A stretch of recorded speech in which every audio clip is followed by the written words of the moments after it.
تو ہمیں اندازہ ہوگا کہ خداوند کا کلام ہماری راہوں کے لیے روشنی ہے، اور بے شک وہ ہمارے دل کو بھی اپنی حکمت سے بھرتا ہے۔ خداوند کے کلام میں اس کی عیدیں، موعدین، اپوائنٹڈ ٹائمز جو ہیں وہ صرف نئے کپڑے پہننے یا نئے کھانے بنانے کے حوالے سے مخصوص نہیں ہیں جیسا کہ عام طور پر لوگ سمجھتے ہیں۔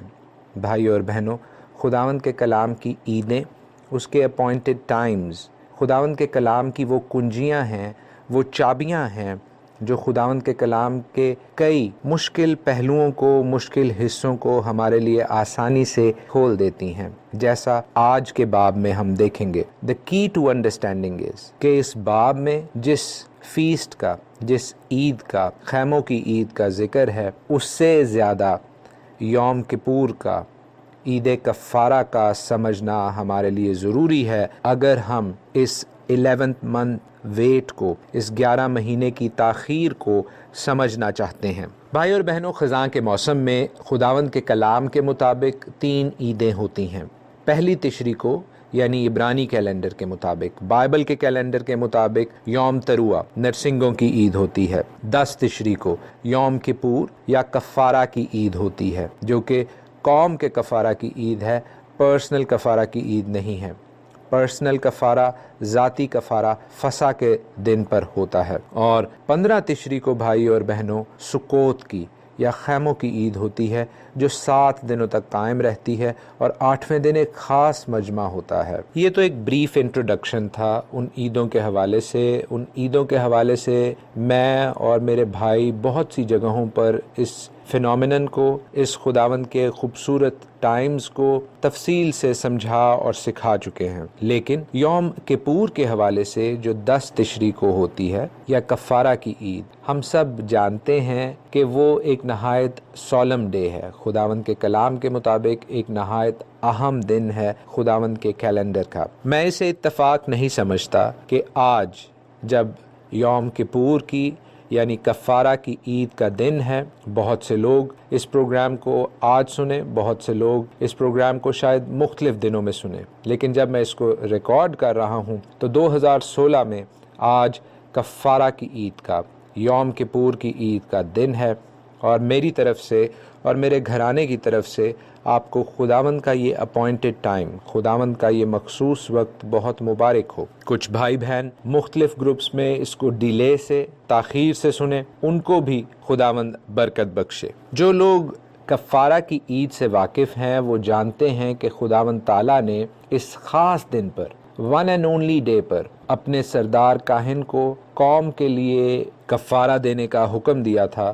اور وہ واحد دن تھا جس دن سردار کاہن پاک ترین مقام میں، ہولی آف ہولیز میں، آرک آف دا کورنٹ کے پاس، عہد کے صندوق کے پاس جا سکتا تھا۔ سو بھائیو اور بہنوں، خداوند کے گھر میں، پاک ترین مقام میں جب آرک آف دا کورنٹ رکھا جا سکتا تھا، جب خداوند کا عہد کا صندوق رکھا جا سکتا تھا، وہ یہی خاص دن تھا، وہ یہی خاص وقت تھا۔ اور خداوند کی ہیکل ڈیڈیکیٹ نہیں ہو سکتی تھی، اس کی مخصوصیت نہیں ہو سکتی تھی اگر خداوند کی ہیکل میں، پاک ترین مقام میں، خداوند کا عہد کا صندوق موجود نہ ہوتا۔ یہ وہ اہم وجہ تھی جس کی وجہ سے 11 مہینے ویٹ کیا گیا، انتظار کیا گیا، اور سردار کاہن خداوند کے عہد کے صندوق کو پاک ترین مقام میں رکھتے ہیں، اور تب خداوند کی ہیکل کی مخصوصیت کی جاتی ہے۔ بھائی اور بہنوں، ہم نے یہ چیز نہایت آسانی سے خداوند کے کلام میں سے اسی کی رہبری اور روشنی سے سیکھی۔ 2 پریکٹیکل ریزنز تھے، 2 عملی وجوہات تھیں جن کی بنا پر خداوند کی ہیکل کی مخصوصیت 7ویں مہینے میں ہوئی، فالوئنگ ایئر میں ہوئی، اس سال سے اگلے سال ہوئی جس سال میں یہ کمپلیٹ ہوئی۔ کیونکہ ایک تو یہ کہ یوم کپور، کفارہ کی عید کے دن 10 تشری کو خداوند کے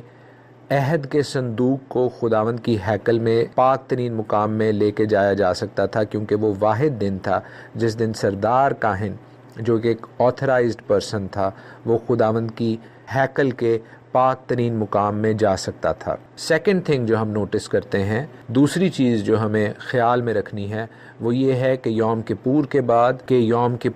5 دنوں کے بعد خداوند کی خیموں کی عید ہوتی ہے، جس کو عید خیام یا سکوت کہتے ہیں، جو کہ ریجوائسنگ کی، جو کہ خوشی کی عید ہے، جو کہ 7 دنوں تک منائی جاتی ہے۔ اور اس حوالے سے اس باب میں چیپٹر 8 میں نہایت تفصیل سے ذکر ہے۔ اور چونکہ کچھ دنوں میں اس سال میں 2016 میں خیموں کی عید ہونے والی ہے، تو اگلے کچھ دنوں تک ہم اس باب کو بھی سیکھیں گے اور خداوند کے ان اپوائنٹڈ ٹائمز کے حوالے سے، خداوند کی خیموں کی عید کے حوالے سے بھی بات چیت کرتے جائیں گے۔ 8ویں باب کا آغاز جو اس طرح ہوتا ہے کہ اسرائیل کے بزرگ، قبیلوں کے سردار، تمام رئیس جمع تھے، جس کو عبرانی میں ذاکین، روش اور ناسی کہتے ہیں۔ یہ 3 میجر کیٹیگریز ہیں جو ڈگنیٹریز کی، جو قبائلی عمائدین کی ہوتی تھیں۔ لیکن اس سے اگلی آیت میں لکھا ہے کہ سب لوگ یروشلم میں سلیمان کے سامنے اکٹھے تھے۔ تو بھائی اور بہنوں، اس سے ہمیں یہ اندازہ ہوتا ہے کہ نہ صرف تمام قبائلی عمائدین، تمام رئیس، تمام سردار، یا جن کو عبرانی میں ذاکین، روش اور ناسی کہتے ہیں، وہ بھی اکٹھے تھے، اور عام لوگ بھی، جن کو عیش کہتے ہیں۔ عیش کا مطلب ہے عام مرد۔ تو سب لوگ اکٹھے تھے۔ سب لوگ کیوں اکٹھے تھے؟ کیونکہ یہ خداوند کا حکم تھا۔ اسی باب کی 65ویں اور 67ویں آیت میں، چیپٹر 8 ورس 65 اور 66 میں بڑے واضح طور پر لکھا ہے کہ خیموں کی عید منائی جا رہی تھی، 7 دنوں کی سیلیبریشن کی عید۔ 7 دنوں کی سیلیبریشن اگر ہم عیدوں کو سمجھتے ہیں تو صرف خیموں کی عید پر ہوتی ہے، اور خیموں کی عید پر خداوند کے کلام میں مرقوم ہے کہ تمام مردوں کو خداوند کے شہر میں، یروشلم میں آنے کا حکم تھا۔ اس وجہ سے وہاں پر نہ صرف قبائلی عمائدین اکٹھے تھے بلکہ عام لوگ بھی اکٹھے تھے۔ 5ویں آیت میں لکھا ہے کہ سلیمان بادشاہ نے اور اس کے ساتھ اسرائیل کی ساری جماعت نے جو اس کے پاس جمع تھی، صندوق کے سامنے کھڑے ہو کر اتنی بھیڑ بکریاں اور بیل ذبح کیے کہ ان کی کثرت کے سبب سے ان کا شمار یا حساب نہ ہو سکا۔ تو بھائی اور بہنوں، کہا یہ جاتا ہے کہ چونکہ صرف خداوند کے کاہنوں کو خداوند کے عہد کے صندوق کو موو کرنا مقصود تھا، لیکن ہم دیکھتے ہیں کہ سلیمان اور عام لوگ اس قدر خوش ہیں کہ اب ولڈرنس ٹیمپل سے، بیابان کے خیمہ سے خداوند کا عہد کا صندوق موو کر کے خداوند کی ہیکل میں جا رہا ہے، سو وہ قربانیاں کرتے ہیں، اور یہاں پر عہد کا صندوق as a witness, as a گواہی یوز ہو رہا ہے۔ 9ویں آیت میں اس باب کی ایک ایسی کنٹروورسی، ایک ایسا تنازع کھڑا کر دیتا ہے جو کہ کرسچن اور جیو سکولرز کو ایک دوسرے کے مخالف لے آتا ہے۔ لکھا ہے کہ وہ عہد کا صندوق جس کو موو کیا گیا پاک ترین مقام میں، اس میں کچھ نہ تھا سوا پتھر کی ان 2 لوحوں کے جن کو وہاں موسیٰ نے حورب میں رکھ دیا تھا، کہ جس وقت خداوند نے بنی اسرائیل سے جب وہ ملک مصر سے نکل آئے تھے عہد باندھا تھا۔ جیسا عام طور پر خیال کیا جاتا ہے کہ عہد کے صندوق میں پتھر کی یہ 2 لوحیں تھیں، ہارون کی وہ لاٹھی تھی، اور من کا وہ مرتبان تھا، تو یہاں پر جو یہ لکھا ہوا ہے کہ صرف 2 لوحیں تھیں، یہ کیا غلطی ہے یا کیا باقی چیزیں مینشن نہیں کی گئیں؟ تو بھائی اور بہنوں، یاد رکھیے کہ عہد کے صندوق کے اندر صرف لوحیں تھیں، جو من کا مرتبان تھا وہ صندوق کے آگے رکھا ہوا تھا۔ اور خدا ان کا کلام یہ بتاتا ہے، کچھ چیزیں ہوتی ہیں جو ہم سپوز کر لیتے ہیں، یعنی مان لیتے ہیں، لیکن ٹھیک طور پر پڑھتے نہیں۔ میرے ساتھ دیکھیے خروج کی کتاب، ایگزوڈس کی کتاب، اس کا 16واں باب، 16 چیپٹر، اور ہم اس کی 33rd ورس اور 34th ورس پڑھیں گے، 33 اور 34 آیت۔ وہاں پر لکھا ہے کہ موسیٰ نے ہارون سے کہا کہ ایک مرتبان لے اور 1 عمر من اس میں بھر کر اسے خداوند کے آگے رکھ دے، تاکہ وہ تمہاری نسل کے لیے رکھا رہے، اور جیسا خداوند نے موسیٰ کو حکم دیا تھا اسی کے مطابق ہارون نے اسے شہادت کے صندوق کے آگے رکھ دیا تاکہ وہ رکھا رہے۔ اسی طرح بھائی اور بہنوں، گنتی کی کتاب اس کے 17ویں باب میں لکھا ہے، نمبرز 17 میں، اس کی 9ویں آیت میں اور 10ویں آیت میں، کہ موسیٰ نے ان سب لاٹھیوں کو خداوند کے حضور سے نکال کر سب بنی اسرائیل کے پاس لے گیا۔ انہوں نے دیکھا، ہر شخص نے اپنی لاٹھی لے لی، اور خداوند نے موسیٰ سے کہا کہ ہارون کی لاٹھی شہادت کے صندوق کے آگے دھر دے، تاکہ وہ فتنہ انگیزوں کے لیے ایک نشان کے طور پر رکھی رہے۔ جو بھائی اور بہنوں، صندوق کے اندر صرف پتھر کی 2 لوحیں ہی تھیں، جو ہارون کی لاٹھی تھی، اور مرتبان تھا من کا وہ عہد کے صندوق کے آگے دھرا تھا۔ تو آئی ہوپ کہ یہ تنازع، یہ کوشچن بھی ہمارے ذہن سے کلیئر ہو گیا ہے۔ آج کے لیے اتنا ہی۔ خداوند آپ کو اپنے پاک کلام کے وسیلہ سے بہت برکت بخشے۔ خداوند کی شریعت سے رجوع کریں تاکہ ہمارے نام بھی زندگی کی کتاب میں لکھے جائیں۔ آئیے اپنے دلوں کو سخت نہ کریں جب ہم خداوند کے کلام کے حوالے سے اور خاص طور پر اس کی توریت اور اس کی شریعت کے حوالے سے بات سنیں، تو ہم اپنے قدم خداوند کی پیروی میں، خداوند کی فرما برداری میں آگے بڑھائیں۔ خداوند آپ سب کے ساتھ ہو۔ ہمارے منجی یسوع المسیح یشوع مشیح کے عظیم جلیل اور قدوس نام میں آپ سب کی سلامتی ہو۔ نبیوں کی کہانی پروگرام کے ساتھ ہارون خان آپ کی خدمت میں حاضر ہے، اور ہم خداوند کے کلام میں سے پہلا سلاطین اس کا 8واں باب سیکھتے جا رہے ہیں۔ آج اس سلسلے کی دوسری قسط ہے، 1 کنگز چیپٹر 8 سیکنڈ ایپیسوڈ۔ خداوند کی شکر گزاری کرتے ہیں ان تمام مکاشفوں کے لیے جو خداوند اپنے کلام کے ہم پر اور آپ سب ہم پر ظاہر کرتا جا رہا ہے۔ سب جلال ہمارے آسمانی باپ کو ملتا جائے۔ کل ہم نے پہلی ایپیسوڈ جو ہم نے 8ویں باب کے حوالے سے کی، اس میں بڑے واضح طور پر یہ سیکھا کہ کس وقت خداوند کے عہد کے صندوق کو خداوند کے ہیکل میں، پاک ترین مقام میں لے کے جایا جا سکتا تھا۔ That was only the day of atonement, Yom Kippur یا یوم ہا کپوریم، کفارہ کی عید کا دن تھا۔ اس وجہ سے 11 مہینے کا ویٹ کرنا پڑا، تب جا کر خداوند کے گھر میں یہ ڈیڈیکیشن کی مخصوصیت کی سیرمنی ہوتی ہے۔ پھر ہم نے 9ویں آیت میں جو تھوڑی سی کنفیوژن ہوتی ہے کہ عہد کے صندوق میں صرف عہد کی 2 لوحیں تھیں، کیا ہارون کی لاٹھی اور جو عمر تھا، مرتبان تھا من کا، کیا وہ موو کر دیا گیا تھا؟ اس حوالے سے بھی ہم نے خداوند کے کلام میں سے سیکھا، نمبرز 17:25 میں سے، ایگزوڈس 16:33-34 میں سے، یعنی گنتی کی کتاب میں سے اور خروج کی کتاب میں سے، کہ ہارون کی لاٹھی جو تھی اور جو عمر تھا، مرتبان تھا من کا، وہ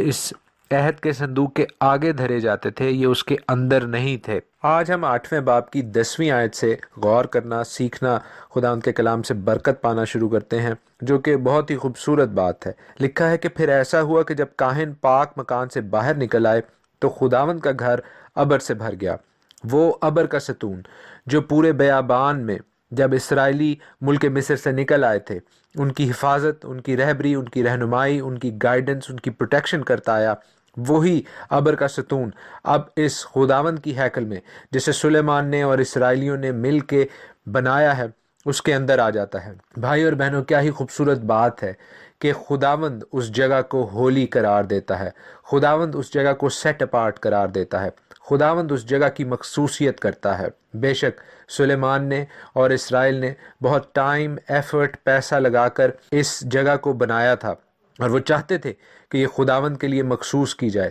وہ چاہتے تھے کہ یہ جگہ خداوند کے علیحدہ اور سینکٹیفائی ہو، لیکن کوئی انسان کسی جگہ کو سینکٹیفائی، مقدس یا مخصوص نہیں کر سکتا۔ خداوند تعالیٰ ہولی، مقدس، سیپریٹ کر سکتا ہے چیزوں کو، اور خداوند تعالیٰ کے ابر کے جو ستون ہے، اس سے جب یہ جگہ ہولی، مقدس اور سیپریٹ ہوتی ہے، تو تب سلیمان اور سب لوگ جان لیتے ہیں کہ خداوند تعالیٰ نے ان کی اس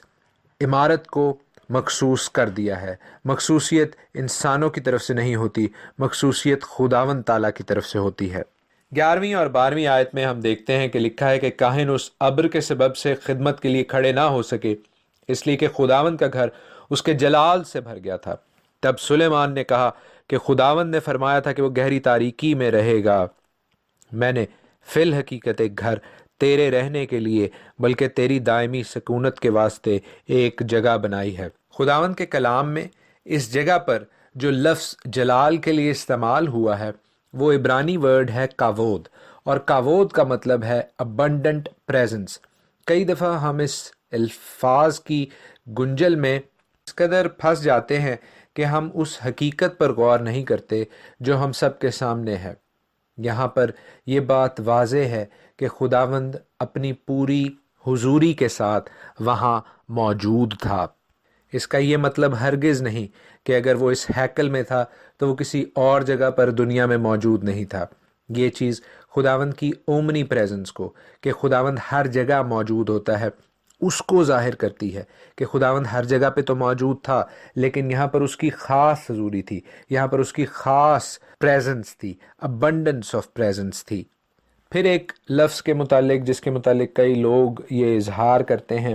کہ یہ گہری تاریکی خداوند کے ساتھ کیوں منسوب ہے، کیونکہ جیسا لکھا ہے 12ویں آیت میں کہ خداوند نے فرمایا تھا کہ وہ گہری تاریکی میں رہے گا۔ تو یہ تاریکی میں آپ کو بتا دوں کہ جو تاریکی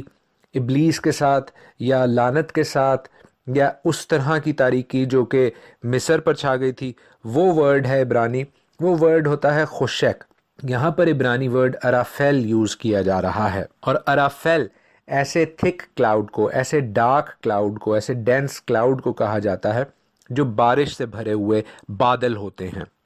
سو یہ ایک طرح کا کاوود کا ہی دوسرا امپریشن ہے کہ جس طرح خداوند کے گھر میں ابر آ گیا تھا، وہ ابر ایسا ابر تھا جیسا بارش کے بادلوں کا، اور اس کے ساتھ جو تاریکی ایسوسیٹڈ ہے اس کا ذکر ہے۔ یہاں پر ویسی تاریکی نہیں ہے جیسی مصر میں تاریکی چھا گئی تھی، یا ایسی تاریکی جو ابلیس کے ساتھ، جو کہ ایول کے ساتھ جو منسلک کی جاتی ہے۔ 13ویں آیت میں جہاں پر لکھا ہے کہ سلیمان کہتا ہے میں نے فی الحقیقت ایک گھر تیرے رہنے کے لیے بلکہ تیری دائمی سکونت کے واسطے ایک جگہ بنائی ہے، تو یہ چیز ہمارے ذہن میں رہے بھائی اور بہنوں کہ یہ یہوہ کے رہنے کی جگہ نہیں ہے، یہ انسان کے لیے وہ میڈیم ہے، انسان کے لیے وہ جگہ ہے جہاں پر خداوند کی خاص رحمت، خداوند کی بھرپور پریزنس پورے طور پر موجود ہوگی۔ 14th ورس اس چیپٹر 8 کی تھوڑا سا تھیم چینج ہو جاتا ہے۔ بادشاہ اب ہیکل سے اور خدا کے ساتھ بات کرنے سے مڑ کر قوم کے ساتھ خطاب کرنے لگتا ہے۔ وہ اسرائیل کی ساری جماعت کو برکت دیتا ہے، اور اسرائیل کی ساری جماعت کھڑی ہو کر اس برکت کو ریسیو کرتی ہے۔ وہ اس بات کا اعلان کرتا ہے کہ خداوند اسرائیل کا خدا۔ توریت میں، شریعت کی کسی اور کتاب میں یہ نہیں بتاتا کہ اس نے یہ ہیکل کہاں بنانی ہے اور کس سے بنوانی ہے، لیکن پھر وہ اپنے باپ داؤد کا ذکر کرتا ہے جسے خداوند تعالیٰ نے چنا، اور پھر وہ اس شہر کا ذکر کرتا ہے جو داؤد کے وسیلہ سے چنا گیا، اور اس شہر میں یہ آنر داؤد کو اور داؤد کے خاندان کو ملا کہ وہ اس بلڈنگ کو، اس تعمیراتی کمپلیکس کو تعمیر کرے۔ اور پھر ہم دیکھتے ہیں کہ وہ اپنا ذکر کرتا ہے۔ بھائی اور بہنوں، ان آیات کے حوالے سے، اس باب کے حوالے سے میں سلیمان کی غزل الغزلات میں، سانگز آف سولمن میں جب میں نے وہ کتاب سکھائی اور سمجھائی تو بہت تفصیل سے بتا چکا ہوں کہ کس طرح سلیمان اپنے آپ کو ہائی لائٹ کرتا ہے، جو کہ تھوڑا سا ناٹ ریکوائرڈ ہے، وہ غیر ضروری ہے۔ اس کی وجہ یہ ہے کہ سلیمان کو تھوڑا سا ہمبل ایٹیٹیوڈ، تھوڑا سا حلیم ہو کے یہاں پر آنا چاہیے تھا، لیکن ہم دیکھتے ہیں کہ ایسا نہیں ہے۔ وہ اس چیز کا بارہا اقرار اور قوم سے خطاب کرتے ہوئے بھی اس بات کو دہراتا ہے کہ میں نے یہ گھر بنایا ہے اور میرے ہاتھوں نے یہ کیا ہے۔ اس کے باوجود یہاں سے وہ دعا شروع ہوتی ہے کچھ آیتوں کے بعد، 22ویں آیت کے بعد ہم دیکھتے ہیں، جو کہ بائبل مقدس کی، ہمارے زندہ کلام کی جو خداوند تعالیٰ نے ہمیں دیا ہے، اس کی one of the most moving prayers ہے۔ ہم بے شک دعائے ربانی کے ساتھ اس کو کمپیئر نہیں کر سکتے۔ وہ خداوند تعالیٰ ہمارے منجی یسوع المسیح یشوع مشیح نے بے شک ہمیں دی ہے، اور اس کا درجہ بے شک اوپر ہے، لیکن اس کے علاوہ پورے کلام مقدس میں یہ والی جو دعا ہے، یہ جو پریئر ہے، یہ ایک بہت اہم مقام رکھتی ہے جس کو ہمیں ایکنالج کرنا ہے۔ 22ویں آیت میں لکھا ہے کہ سلیمان نے اسرائیل کی ساری جماعت کے روبرو خداوند کے مذبح کے آگے کھڑے ہو کر اپنے ہاتھ آسمان کی طرف پھیلائے۔ بھائی اور بہنوں، اگر ہم تھوڑی سی تفصیلاً اسٹڈی کریں اس حوالے سے تو 2 کرونیکلز اس کے 6 چیپٹر میں، دوسری تواریخ کی کتاب اس کے 6 باب میں اس کا پیرلل متوازی اکاؤنٹ ملتا ہے، جہاں سے ہمیں یہ پتہ چلتا ہے کہ نہ صرف وہ کھڑا ہوا بلکہ اس کے بعد وہ اپنے گھٹنوں کے بل ہو گیا، اور پھر اس نے یہ دعا کی۔ میرے ساتھ دیکھیے دوسری تواریخ اس کا 6 باب 12ویں اور 13ویں آیت۔ اور سلیمان نے اسرائیل کی ساری جماعت کے روبرو خداوند کے مذبح کے آگے کھڑے ہو کر اپنے ہاتھ پھیلائے، کیونکہ سلیمان نے 5 ہاتھ لمبا اور 5 ہاتھ چوڑا اور 3 ہاتھ اونچا پیتل کا ایک ممبر بنا کر صحن کے بیچ میں اسے رکھا تھا، اسی پر وہ کھڑا تھا۔ سو اس نے اسرائیل کی ساری جماعت کے روبرو گھٹنے ٹیکے اور آسمان کی طرف اپنے ہاتھ پھیلائے۔ وہ کہتا ہے، آئے خداوند اسرائیل کے خدا، تیری مانند نہ تو اوپر آسمان میں نہ نیچے زمین پر کوئی خدا ہے۔ تو اپنے ان بندوں کے لیے جو تیرے حضور اپنے سارے دل سے چلتے ہیں عہد اور رحمت کو نگاہ میں رکھتا ہے۔ بھائی اور بہنوں، یہاں پر جو پہلی آیت میں نے پڑھی ابھی آپ کے لیے، اس میں کچھ یوں لکھا ہے کہ اے یہوہ الوہیم، اسرائیل کے خدا، تیرے جیسا الوہیم پوری دنیا میں نہیں ہے، نہ آسمانوں میں شمائم میں جو عبرانی ورڈ ہے، نہ ایرٹس پر، نہ زمین پر۔ سلیمان خداوند کے نام کو انووک کرتا ہے، وہ خداوند کو اس کے ذاتی نام سے، یہوہ نام سے ایکنالج کرتا ہے، اور ایسا کرنے کے بعد وہ اس بات کا اقرار کرتا ہے کہ خداوند تعالیٰ رحمت کا خدا ہے، خداوند تعالیٰ فضل کا خدا ہے۔ لیکن جو کیویار ہے، جو چھپی ہوئی پوشیدہ اور خوبصورت بات ہے، وہ یہ ہے کہ وہ کہتا ہے کہ یہ رحمت، یہ فضل انہی کے ساتھ ہے جو تیرے عہد پر چلتے ہیں، جو تیرے حضور چلتے ہیں، جو تیرے کلام کو حقیر نہیں جانتے۔ بے شک وہ اپنے وعدوں میں، وہ اپنے کووننٹس میں، وہ اپنے عہد میں سچا ہے، پرووائڈڈ بشرطے کہ اسرائیل کی قوم اور وہ لوگ جو اس کے فضل سے، اس کی رحمت کے عہدوں سے برکت پانا چاہتے ہیں، اگر وہ اس کی اوبیڈینس میں، اگر وہ اس کی فرما برداری میں، اگر وہ اس کی تابع داری میں چلے۔ اور خداوند کے کلام کی خوبصورتی یہ ہے بھائی اور بہنوں کہ یہی چیز ہمیں رومیوں کے خط میں، رومنز چیپٹر 11 ورس 16 to 22 میں نظر آتی ہے۔ رومیو 11 16 سے 22۔